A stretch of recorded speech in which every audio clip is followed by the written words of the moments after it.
जय हिंद साथियों, आप सभी का CDPY भुवनेश्वर में स्वागत है। आप सभी स्वस्थ होंगे, यही मैं प्रभु से कामना करता हूं।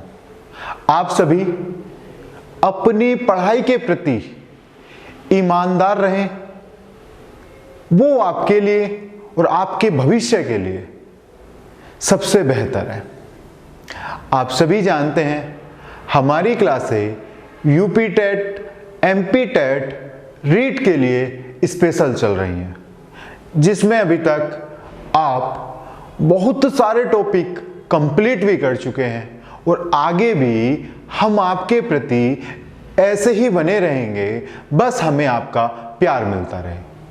तो सबसे पहले हम वो बात करेंगे जो आप अब तक पढ़ चुके हैं, उसके बाद हम आगे के टॉपिक लेकर चलते हैं। तो सबसे पहले हम बात करते हैं,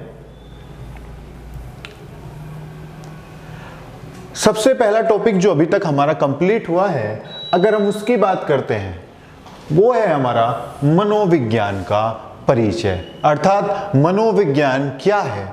उसके बाद हमारा दूसरा टॉपिक है, वो है हमारा आत्मा का विज्ञान। आत्मा का विज्ञान क्या है, इसके जनक क्या है। उसके बाद मन या मस्तिष्क का विज्ञान, चेतना का विज्ञान, व्यवहार का विज्ञान, विकास के सिद्धांत, ये अभी तक आप पढ़ चुके हैं। उसके बाद हम अवस्थाओं पर आ गए थे। अवस्थाओं में भी आपने शैशवावस्था को कंप्लीट कर लिया है। मैं उम्मीद करता हूं आपने बहुत बेहतर तरीके से समझा होगा। कोशिश हमारी हमेशा यही बनी रहेगी कि आपको पूरा 100% दें। अब हमारा नेक्स्ट टॉपिक है, हम उसकी बात करते हैं। ये टॉपिक है हमारा बाल्यावस्था। शैशवावस्था आपने कंप्लीट कर लिया, अब उसके बाद आता है हमारा बाल्यावस्था। तो सबसे पहले हम बात करते हैं कि बाल्यावस्था, इसका समय क्या है। मैंने पहले ही आपको एक पॉइंट बताया था, यूपी टेट और सी टेट दोनों ही एग्जाम में बाल्यावस्था का समय परिवर्तित हो जाता है। अगर हम यूपी टेट की बात करते हैं तो यूपी टेट में बाल्यावस्था का समय जो है, अगर हम उसकी बात करेंगे, वो हमारा होगा 6 वर्ष से लेकर 12 वर्ष तक। ये समय कब से कब तक होगा हमारा? 6 वर्ष से 12 वर्ष तक। कहीं कहीं पर ये 5 वर्ष से 11 वर्ष तक भी मिल सकता है, लेकिन जो सही है यूपी टेट के हिसाब से वो आपके लिए 6 से 12 वर्ष है।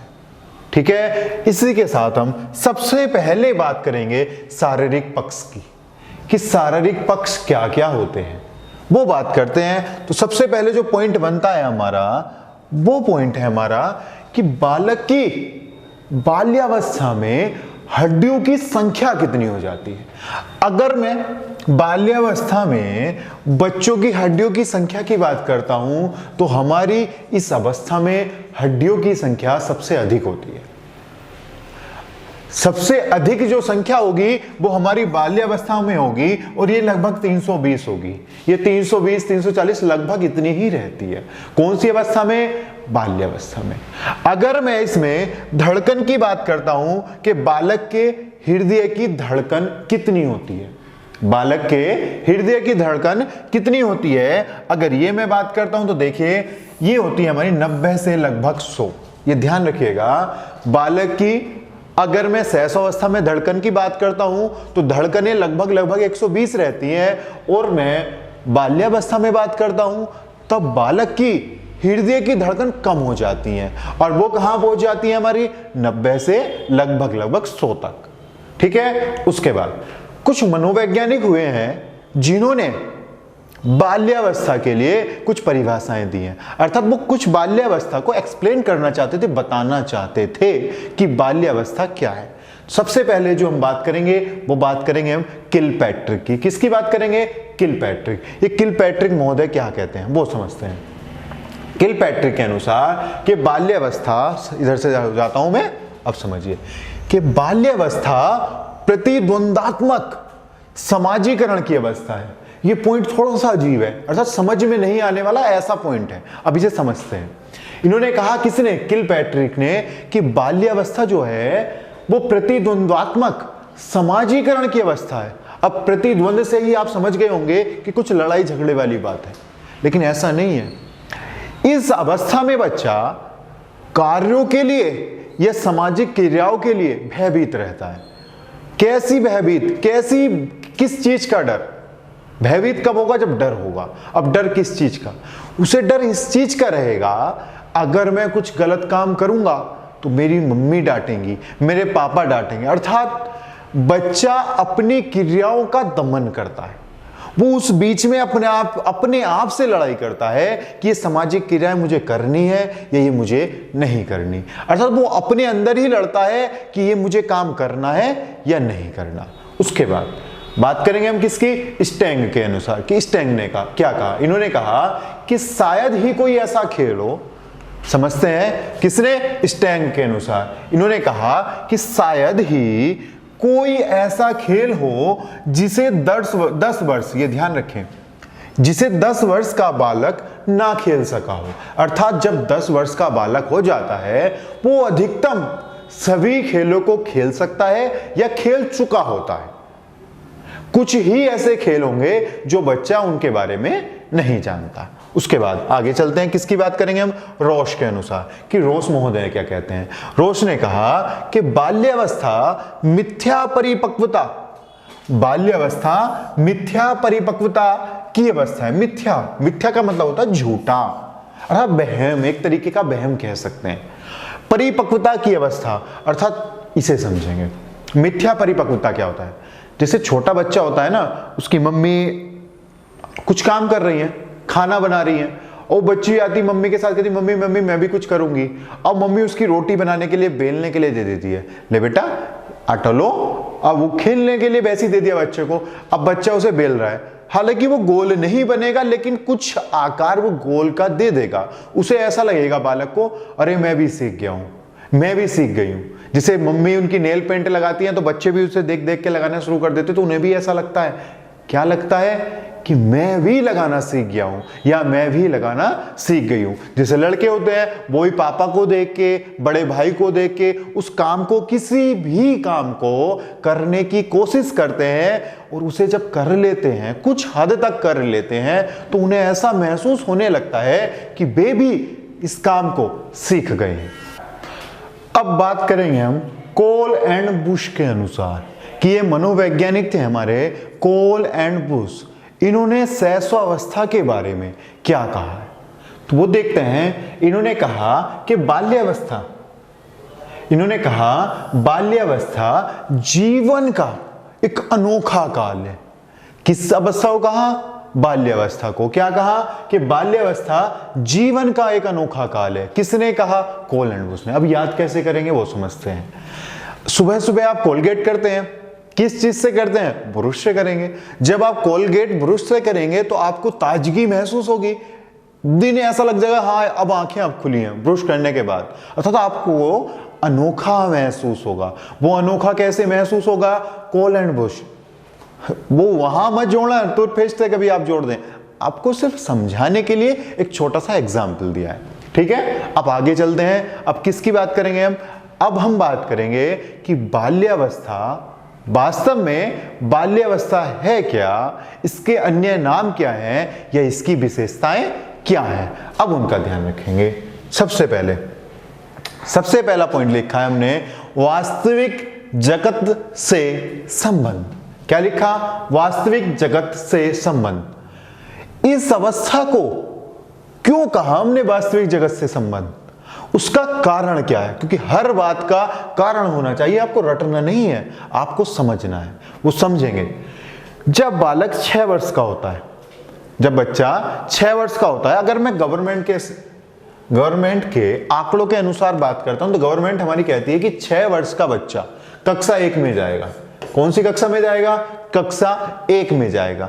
अब जब 6 वर्ष का बच्चा कक्षा 1 में जाएगा, अर्थात घर से निकलकर बाहर जा रहा है। कहां जा रहा है? विद्यालय जा रहा है। जब बच्चा विद्यालय जाएगा तभी तो कुछ उसे नया सीखने को मिलेगा, अर्थात घर से निकलकर वो विद्यालय तक जा रहा है, तो विद्यालय तक जाने में उसे बहुत से लोग मिलेंगे देखने को, उसे बहुत बहुत तरीके की क्रियाएं देखने को मिलेगी। अर्थात बच्चा घर से निकला, भिखारी देखने को मिल रहा है, एक गाड़ी देखने को मिल रही है, एक बाइक देखने को मिल रही है, अच्छे अच्छे काम भी देखने को मिलेंगे, बुरे बुरे काम भी देखने को मिलेंगे। अर्थात बच्चे को बहुत कुछ सीखने को मिलेगा। कौन सी अवस्था में? बाल्यावस्था में। तो बच्चा ना घर के माहौल से निकलकर एक बाहर के माहौल में जाता है। यही क्या कहलाएगा? हमारा वास्तविक जगत से संबंध। दूसरा, जीवन का निर्माण काल। जीवन का निर्माण काल। अच्छा हाँ, एक चीज इससे मेन पॉइंट तो भूल ही गया मैं बताना। मैंने शैशवावस्था में बताया था बच्चा कल्पनाओं में रहता है, बच्चा कल्पनाओं में जीना शुरू कर देता शैशवावस्था में। इस अवस्था में बच्चा कल्पनाओं से निकलकर वास्तविकता में बात करता है। कैसे? क्योंकि उसने शैशवावस्था में पढ़ा था या सीखा था, दादी नानी या मम्मी पापा एक बात कहते थे कि बेटा दंगा करेगा तो ये जो भिखारी आए हैं ये तुझे थैले में भर के ले जाएंगे। उसने अब देखा क्या कि ये जो भिखारी हैं, जब हम इन्हें कुछ खाने के लिए दे देते हैं या हम इन्हें कुछ पैसे देते हैं तो ये हमें दुआएं देते हैं। तो बच्चे को सीखने को मिला कि जो अभी तक मैं जानता था वो तो सब कल्पना थी, वो तो सब मिथ्या था, वो तो सब झूठा था। सच क्या है? सच वही है जो वास्तविक वो देख रहा है। उसके बाद जीवन का निर्माण काल। क्यों कहा इस अवस्था को जीवन का निर्माण काल? उसका कारण यही है, वो कारण ये है कि जब बच्चा विद्यालय में जाएगा और वहां उसका पूरे ज्ञान का एक अच्छे से प्रयोग करके एक अध्यापक, यहां भूमिका की अगर मैं बात करूं तो यहां भूमिका सबसे ज्यादा इस पॉइंट में कि जीवन का निर्माण काल, यहां सबसे अधिक भूमिका किसकी होगी? वो भूमिका होगी हमारी शिक्षक की। किसकी होगी? वो शिक्षक की। अब शिक्षक की क्या भूमिका है? जो छोटा सा बच्चा है, मान लीजिए एक छोटा बच्चा, किस अवस्था का? बाल्यावस्था का, जिसकी उम्र 6-7 वर्ष है। ये आप अपने ऊपर ले लीजिए इस चीज को। जो लड़कियां हैं जिन्हें मैथ सबसे ज्यादा कमजोर लगता है, और वो मैथ कमजोर लगने का कारण क्या है? 2 कारण हो सकते हैं। एक तो ये आपकी लापरवाही, दूसरा ये एक शिक्षक का व्यवहार। शिक्षक का व्यवहार अर्थात आपको कुछ समझ में नहीं आया लेकिन आप टीचर के डर से वो बात नहीं सीख पाए। या दूसरा कारण क्या हो सकता है? वो दूसरा कारण ये हो सकता है कि टीचर का व्यवहार ऐसा है कि आप कुछ पूछने जाएं वो आपको डांट दे, तो क्या आप दोबारा कभी पूछने जाएंगे? नहीं ना। तो वहां टीचर पूरा जीवन बालक का नष्ट कर देता है, जो आप इस समय अपने आप देख रहे होंगे कि आपका गणित जो खराब है उसका कारण क्या है। ठीक है, तो इसलिए कहा कि जीवन का निर्माण काल, और ये जीवन का निर्माण काल यही है। अगर टीचर चाहेगा तो बना देगा, टीचर चाहेगा तो पूरा जीवन खत्म कर देगा। स्कूल की अवस्था, स्कूल की अवस्था, अरे बाल्यावस्था है ये, बाल्यावस्था है ना, तो बाल्यावस्था की अवधि क्या होती है हमारी? 6 से 12 वर्ष। और 6 वर्ष का बच्चा कौन सी कक्षा में आता है गवर्नमेंट के अनुसार? 1। क्यों कहती है सरकार कि 6 से 14 वर्ष तक के बालकों को निःशुल्क शिक्षा दी जाए, अनिवार्य होनी चाहिए। क्यों? क्योंकि कक्षा 1 से लेकर कक्षा 8 तक के बच्चों को शिक्षित होना जरूरी है। सरकार यही कदम उठाती है कि बच्चे निःशुल्क पढ़ें, बच्चों को कोई भी समस्या किसी भी प्रकार की ना हो। इन चीजों को हमें ध्यान में रखना। उसके बाद रुचियों में परिवर्तन। किसकी रुचियों की बात कर रहे हो हम? किसकी रुचियों की बात कर रहे हैं हम? बालक की रुचि। कौन सी अवस्था की बात कर रहे हैं हम? बाल्यावस्था। अर्थात बाल्यावस्था में बालक की रुचियों में परिवर्तन आने चाहिए। कैसी रुचियां? अब बच्चा स्कूल जाएगा, अब बच्चा वास्तविक चीजें सीखेगा। कैसी वास्तविक चीजें सीख गया? अर्थात वो सही और गलत सीख गया। उसकी रुचियों में परिवर्तन आना शुरू हो जाएगा। क्यों? क्योंकि वो समूह में रहेगा। समूह में अर्थात जब वो विद्यालय जाएगा उसे बहुत से वातावरण के बालक देखने को मिलेंगे, अर्थात उसे नई नई चीजें सीखने को मिलेंगी, नया नया खाना देखने को मिलेगा, अर्थात उसकी रुचियां बदल जाएंगी। उसके बाद टोली की अवस्था या पक्की मित्रता की अवस्था। इस पॉइंट को जरा ध्यान से देखें। पक्की मित्रता क्यों कहा? क्योंकि इस अवस्था में जो मित्र बनाते हैं वो हम बिना किसी लालच के बनाते हैं। इस अवस्था में हम किसी भी प्रकार का लालच नहीं करते। अगर हम किशोरावस्था की बात करें तो किशोरावस्था में अगर हम कोई मित्र बनाएंगे तो वो बनाएंगे जिससे हमें फायदा हो। अगर कल को हमारी किसी से लड़ाई होगी तो वो हमारा साथ दे। अगर कैंटीन जाना है तो आज मैं बिल दे रहा हूं तो कल वो दे। लेकिन इस अवस्था में ऐसा नहीं होता। इस अवस्था में बालक वे दोस्त बनाता है जो उसके साथ खेले, जो उसकी बातों को सुने। अर्थात टोली में बच्चा रहना शुरू करेगा या पसंद करेगा। इस अवस्था में बच्चा टोलियों में रहते हैं, ग्रुप में रहते हैं। वो कैसे रहते हैं? आपने देखा होगा, आपके मोहल्ले में बच्चे होंगे तो वो 3-4 का अपना ही एक ग्रुप बनाए रहते हैं, उसमें ही अपने आप खेलते रहते हैं। अब वो बिना किसी लालच के दोस्त बनाते हैं वो। ठीक है, आगे चलते हैं। मूर्त चिंतन। इस मूर्त चिंतन से आपको एक पॉइंट और याद रखना है।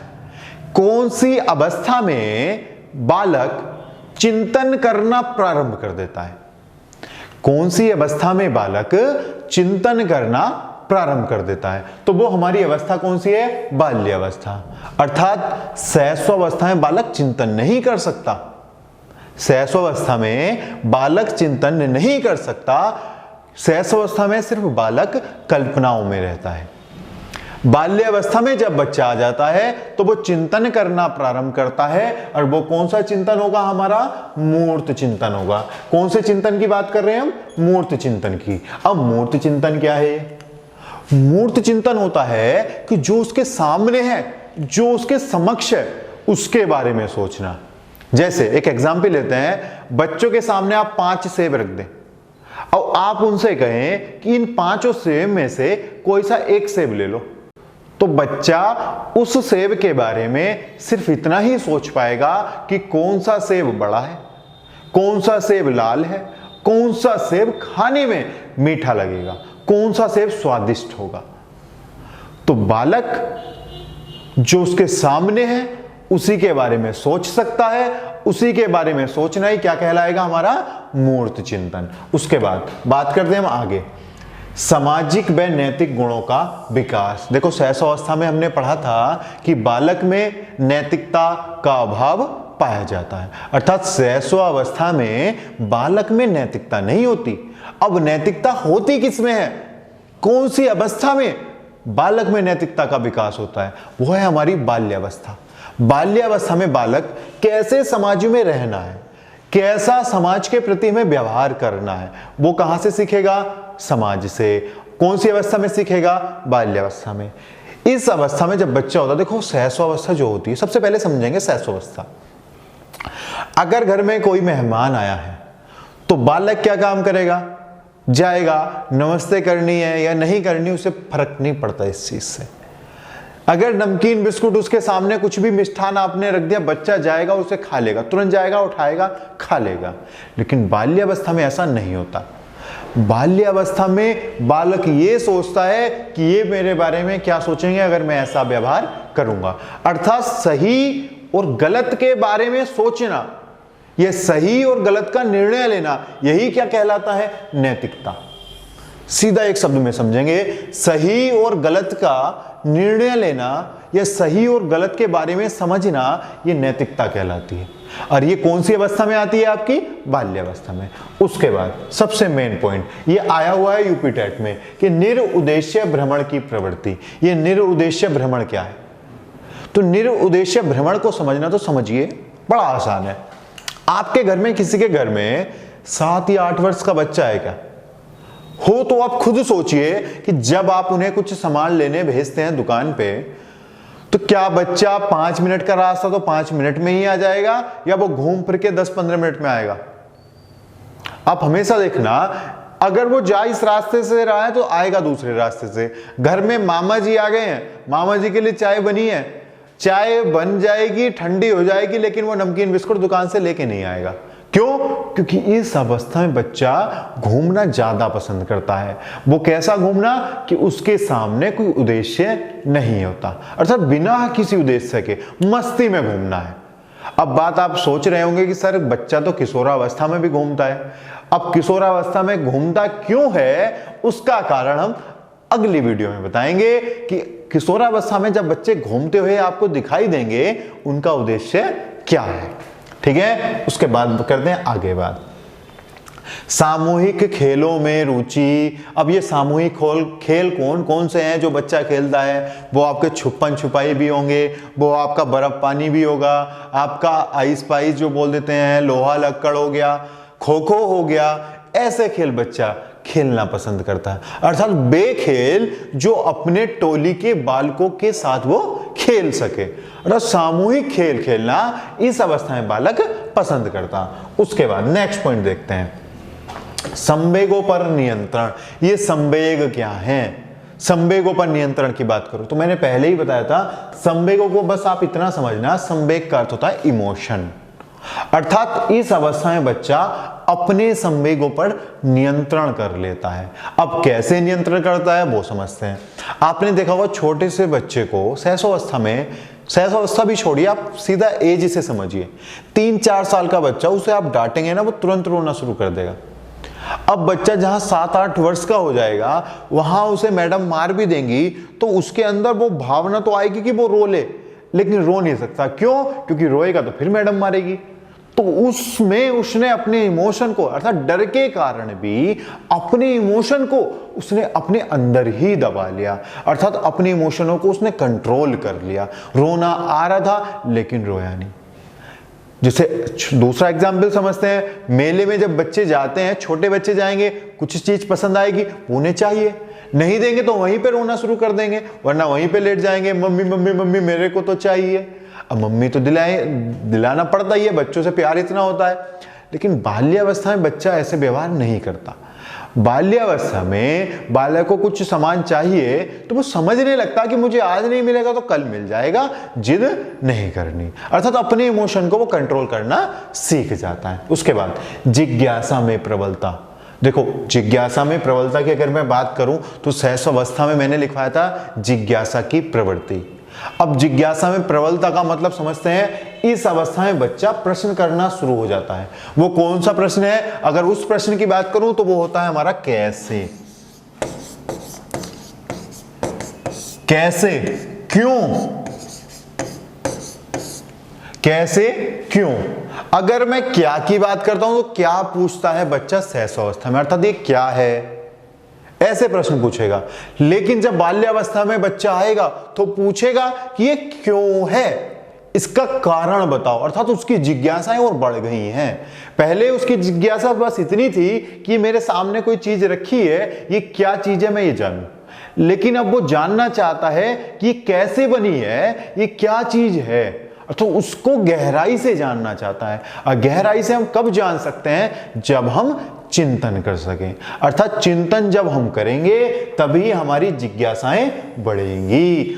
अगर आप भी चिंतन करेंगे तो आप भी और बेहतर सीखेंगे। उसके बाद हम आगे बात करते हैं रचनात्मक प्रवृत्ति। यहीं से एक पॉइंट याद रखें, ऐसी कौन सी अवस्था है जिसमें हम बालकों से रचनात्मक कार्य को कराना चाहिए या करा सकते हैं? वो कौन सी अवस्था होगी? बाल्यावस्था। अर्थात बाल्यावस्था में हम बालक से रचनात्मक कार्य करा सकते हैं। क्यों? क्योंकि बच्चा ना इसमें करके ज्यादा सीखता है, अर्थात जो उसके सामने है ना उसे करके सीखना चाहता है। जैसे पहले जो विद्यालय थे उसमें बच्चों को मिट्टी के बर्तन बनाने के लिए या मिट्टी से कुछ भी सामान बनाने के लिए दे दिया जाता था। और ये बात महात्मा गांधी जी ने भी कहा है कि बाल्यावस्था में बच्चों की शिक्षा को रचनात्मक बनाना चाहिए, अर्थात बच्चे करके सीखें। ठीक है, किसने कहा था? महात्मा गांधी जी ने। उसके बाद नेक्स्ट पॉइंट, ये आया हुआ क्वेश्चन है, वो कौन सा? हमारा संचय प्रवृत्ति। ये संचय प्रवृत्ति क्या, इसे समझते हैं। संचय प्रवृत्ति का मतलब होता है एकत्र करना।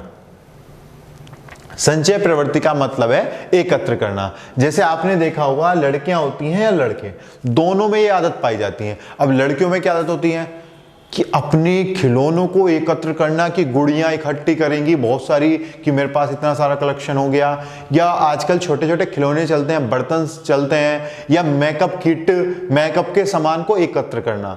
अब आप सोच रहे होंगे सर बाल्यावस्था में कैसे मेकअप करते हैं? अरे आजकल टिकटॉक का जमाना है भाई, आजकल तो छोटे छोटे से बच्चे जिन्हें अच्छे से बोलना भी नहीं आता वो भी वीडियो डाल रहे हैं अपनी। तो ये देश का भविष्य ही खराब हो रहा है आज के समय में, क्योंकि आज के समय में पढ़ाई की वीडियो देखना इतना अच्छा नहीं लगता जितना फालतू की वीडियो देखने में अच्छा में लगता है। क्यों? क्योंकि फालतू की वीडियो में आपको देखने में अच्छा लगता है, मजा आता है, लेकिन जो पढ़ाई की चीज होगी ना वो आपको बड़ी हानिकारक दिखाई देती है।